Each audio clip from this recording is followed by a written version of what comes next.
তাপস রায় তো আজকে দিদির স্নেহধন্য লোক ছিল। জনগণ পরিবর্তন চাইছে, আমরাও চাইছি। মানিকতলা বিধানসভা, একদিকে শ্রেয়া পান্ডে, অন্যদিকে তাপস রায়। কি মনে হচ্ছে কার জেতার সম্ভাবনা বেশি? তাপস রায় তো আজকে দিদির স্নেহধন্য লোক ছিল।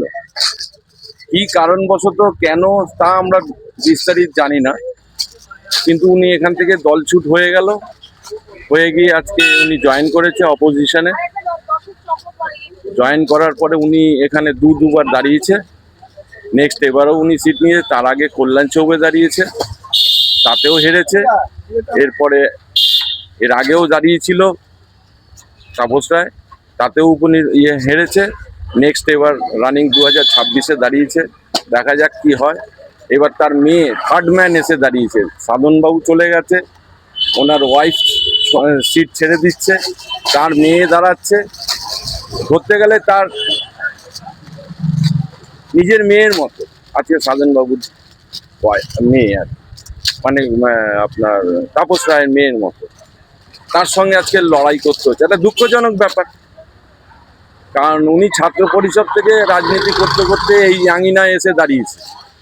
তো ন্যাচারালি ওনার অভিজ্ঞতা তো অবশ্যই আছে, এবং উনি উত্তর কলকাতার একটা সুনামধন্য লোক ছিল কর্মী হিসাবে। তো উনি ভালো বুঝেছে কেন গেছে, কি গেছে, সেটা ওনার ব্যক্তিগত ব্যাপার। আর আজকে যে জায়গায় এসে দাঁড়িয়েছে, সমস্তভাবে ওনার দলটা যদি ইনফ্রাস্ট্রাকচার ঠিক থাকতো বেঙ্গলে, তাহলে এত কিছু করতে হতো। আজকে এরা 365 দিন মানুষের সঙ্গে থাকে। 365 দিনে আপদ বিপদে যখন যা কিছু হচ্ছে তারা এগিয়ে আসছে। কাউন্সিলর থেকে এমএলএ থেকে আরম্ভ করে এমপি থেকে আরম্ভ করে সবাই। ন্যাচারালি সেই জায়গাটা 365 দিন থাকতে হবে, তবে মানুষের মন জয় করার একটা জায়গা আসতে পারে। বাট এখন ওনাদের দল যেভাবে নির্দেশ দেবে, মারো ধরো হাঙ্গামা করে কখনো কোনো জিনিস হয় না, জয়লাভ করা যায় না।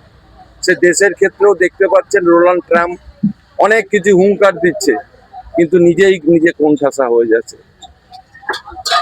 অন দা ওয়ে আজকে স্টেটেরও সেই পরিস্থিতি হচ্ছে। অন্যান্য স্টেটগুলোতে এসআইআর করে যেভাবে লুটে চলে এসছে, ভাবছিল বেঙ্গলেও সেইভাবে থাবা বসাবো এবং আমরা সেই গেমটাকে বের করে নিয়ে যাবো, কারণ রেফারি আমার হাতে।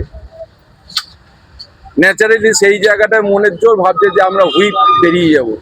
দেখা যাক আপনার 29-এ রেজাল্ট কি হয়, মানুষ কোন দিকে যায়, কিভাবে তার প্রমাণ বের করতে পারে, সেই আশায় এখন আছে। তারপরে কথা হচ্ছে গিয়ে রাজনৈতিক তো আজকে আসবে, ভালো মন্দ কথা বলবে, কিন্তু মানুষ যে কি কষ্টের মধ্যে আছে, মধ্যবিত্ত থেকে আরম্ভ করে নিম্ন শ্রেণী, উচ্চ শ্রেণীর হাতে তো একটা সংখ্যায় তাদের কিভাবে দিন আসে কি যায় তারা নিজেরাও জানে না, কিন্তু মরবে তো হচ্ছে গিয়ে মিডল ক্লাস আর লোয়ার ক্লাস। এদেরকে নিয়েই তো ভোটের লুটের আছে, সে যে দলই আসুক।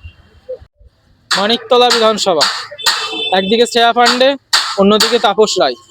কি মনে হচ্ছে এবার দেখুন, জনগণ পরিবর্তন চাইছে, আমরাও চাইছি পরিবর্তন হোক। যেহেতু development must be necessary for West Bengal. যে হারে কারাপশান, চুরি চাকারি, রেপ, মার্ডার ডেলি শুনতে পাচ্ছি, এগুলো শুনে শুনে ফেড আপ হয়ে গেছি, আর ভালো লাগছে না এগুলো শুনে।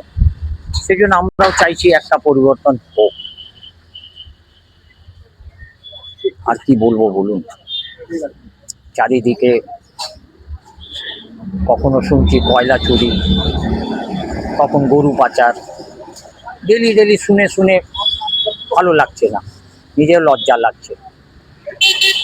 অনেক সভ্য ভদ্র বাঙালিরা যারা কলকাতা ছেড়ে অন্য স্টেটে চলে যাচ্ছে, তারা আর আসার মানে ওরা চাইছেই নাকি আর পশ্চিমবাংলা আবার আমরা রিটার্ন করব।